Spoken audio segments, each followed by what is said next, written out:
Nous avons choisi le thème « Celles et ceux qui ont tenté de se suicider » pour la prochaine matinée des extensions de la section clinique vers les institutions. Donc c'est un thème en lien avec l'actualité. Cette cause de mortalité est devenue une question de santé publique.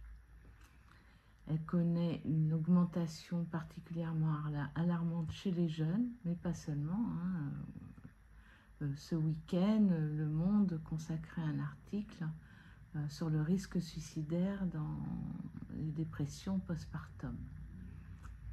La pratique clinique en institution est concernée. Elle accueille celles et ceux qui ont tenté de se suicider pour répondre, prévenir ou traiter.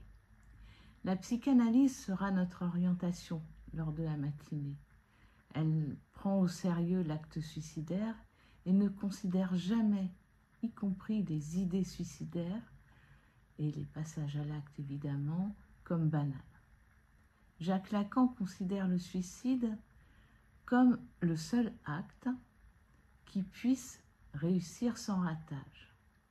Et si personne n'en sait rien, c'est qu'il procède du parti pris de ne rien en savoir. Qu'il relève donc d'un acting out, souvent on dit appel à l'autre, ou d'un passage à l'acte, immotivé, ou encore d'un raptus suicidaire, lorsque nous, cliniciens, nous accueillons celles et ceux qui ont tenté de se suicider, il s'agit dès lors de se doter des moyens épistémiques et cliniques qui permettront au sujet de se réapproprier son acte, souvent resté énigmatique, inconscient, pour lui-même. L'enjeu de la prise en charge est de susciter le désir de renouer avec la parole, alors que le passage à l'acte suicidaire procède plutôt d'une rupture de lien avec l'autre. C'est un constat. Notre époque est marquée par un déclin de l'ordre symbolique. Le passage par l'autre, donc par l'autre lieu du langage, par l'autre du langage, est de moins en moins assuré et la parole ne vaut pas toujours comme acte de subjectivation. Elle est souvent dévalorisée aujourd'hui. En conséquence, le réel est devenu d'une présence qu'il n'avait pas avant, du fait qu'on s'est mis à fabriquer un tas d'appareils qui nous dominent. Là, je cite Jacques Lacan en 1974. Un tas d'appareils qui nous dominent, ce qui arrive avec lui, c'est que ça nous empêche de respirer, ça nous étrangle. Comment faire en sorte alors qu'il n'écrase pas le sujet du désir, ce réel, qu'il n'écrase pas l'être parlant?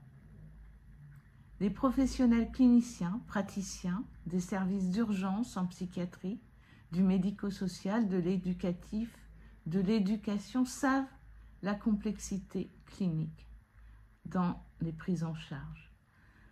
Pour ma part, je vous présenterai le cas d'un jeune homme reçu en soins ambulatoires à l'hôpital durant quelques mois à la suite d'un grave passage à l'acte. Il s'agit d'un raptus suicidaire dont il a réchappé grâce à la réactivité de son entourage, mais il faudra la prescription et l'insistance de l'équipe de réanimation à sa sortie et la mobilisation de l'équipe de liaison pour qu'il puisse consentir et finalement croire un peu en l'intérêt de parler, des causes plus profondes de son acte, comme il finira par le dire. Donc je vous donne rendez-vous le 19 avril au matin pour ce thème, pour travailler ensemble sur ce thème, celles et ceux qui tentent de se suicider.